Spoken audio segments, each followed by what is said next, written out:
আমাকে নড়াইলে তোমরা নিয়ে যাও না কবর দিতে। ভাই মাশরাফি, আপনার নড়াইলবাসীর উপরে এত ঘৃণা কেন? কারণ কি? পুরা নড়াইলবাসী কি আপনার ঘরে যায় আগুন দিছিল? আপনার বাড়িতে আগুন দিছিল? নিশ্চয়ই না। আগুন দিতে গেছে হয়তো 300, 400 বা 100 মানুষ। আপনি পুরা নড়াইলবাসীকে এত ছোট করে ফেললেন, আপনার জন্মস্থানকে এত ছোট করে ফেললেন। আপনার জন্মস্থানে আপনার কবর দিবে না, তাহলে কবরটা কোথায় দিবে বলেন? আর আপনি যে এই আবেগী কথাটা বললেন, আপনার মনের মধ্যে কি একবারও প্রশ্ন জাগলো না? আপনি সেই সরকারেরই তো অংশীদার ছিলেন, যে সরকার গণহত্যা চালাইছিল, শাপলা চত্বরে গণহত্যা চালাইছিল। আপনি কি ভুলে গেছেন বিডিআর এর ট্র্যাজেডির কথা? 54 জন অফিসার 24 ঘন্টার মধ্যে শহীদ হয়ে গেল, সেই কথা কি ভুলে গেছেন? আপনি কি ভুলে গেছেন 24-এ কি হয়েছিল এই দেশে? ভুলে গেছেন? অনেক মা তো তার সন্তানকে এখনো খুঁজা পায় নাই। এই যে কবরস্থান, এই যে শহীদদের কবরস্থানের মধ্যে এখানে 106টা কবর আছে, আমার যতদূর মনে পড়ে 106টা কবর আছে। এর মধ্যে অনেকের মাকে এখনো খুঁজা পায় নাই, সন্তানকে মা খুঁজা পায় নাই, এখনো তার সন্তানকে এখনো বুকে পায় নাই। কোথায় কবর খুঁজা বেড়াইতেছে? আপনি কি এটা বুঝেন না?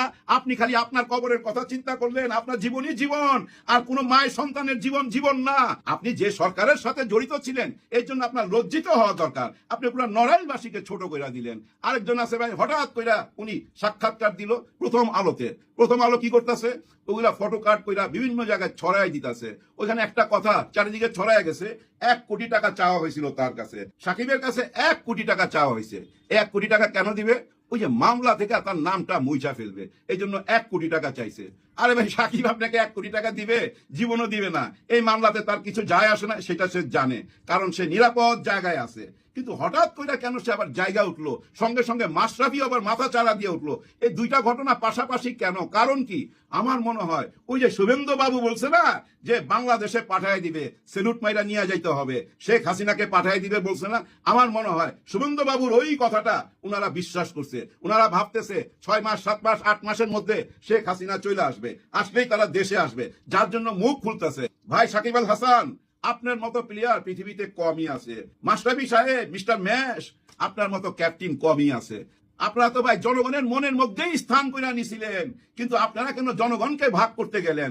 আপনারা জানেন না এই দেশে বিরাট একটা দল আছে বিএনপি। যারা বিএনপি করে তারা আওয়ামী লীগকে পছন্দ করে না। আপনি যখন মুজিব কোর্ট লাগাবেন তখন তো আপনাকে পছন্দ করবে না, আপনার সমালোচনা করবে। এই দেশে তো আরো অনেক দল আছে, সব দলের মানুষই তো আপনাদেরকে পছন্দ করে, কারণ আপনারা ভালো খেলোয়াড়। সেই খেলোয়াড় কেন ওই খেলাঘরে ঢুকলেন, সংসদে ঢুকে খেলতে চাইলেন কেন? কারণ কি? যার জন্য দেখেন আপনার বাড়িতে আক্রমণ হয়েছে, আগুন দিয়ে জ্বালায় দিছে। কয় টাকায় গেছে? জীবনে তো অনেক কামাইছেন, তার 100 ভাগের 1 ভাগও তো যায় নাই, 1 চিমটিও তো যায় নাই। আর ওই 1 চিমটির জন্য নিজের মাতৃভূমির মানুষগুলাকে আপনি ছোট করে দিলেন, যে আমার কবর যেন না হয় ওই নড়াইলে, আমার লাশ যেন ওইখানে না পাঠানো হয়। তাহলে আপনাকে কোথায় কবর দেওয়া হবে সেটা একটু বইলা দেন আমাদেরকে। হ্যাঁ, আমরা যাই না রাখি, নাইলে তো আপনি মারা যাওয়ার পরে লাশ নিয়ে টানাটানি হবে। কেউ নড়াইলে যাবে, কেউ আবার নড়াইল থেকে ঢাকায় নিয়ে আসবে। কোন জায়গায় কবর দিবে সেটা বলেন। হ্যাঁ, বইলা যেতে পারেন যে আমাকে টঙ্গিপাড়ায় কবর দিও। হ্যাঁ, সেই কথাটা বইলা গেলে টঙ্গিপাড়ায় কবর দিয়ে দিব, অসুবিধা কি? আবেগী কথাবার্তা বাদ দিয়া না বাস্তবে আসেন। অনেক আবেগী কথাবার্তা হয়ে গেছে ওই খেলাঘরের ভিতরেও না অনেক আবেগী কথাবার্তা হয়ে গেছে। মানুষ সব বুঝা ফেলাইছে। মুখোশ লাগায় চললে হবে না, মানুষ ওই মুখোশটাই না ছিঁড়া ফেলাবে। সময়ের জন্য অপেক্ষা করেন। 1977 সালে ইয়ামা 80 একটা বাইক কিনলাম, 19,500 টাকা। হ্যাঁ, 19,500 টাকা। কেন কিনলাম জানেন? এই পেটের ধান্দায়। হ্যাঁ, পেটের ধান্দায়।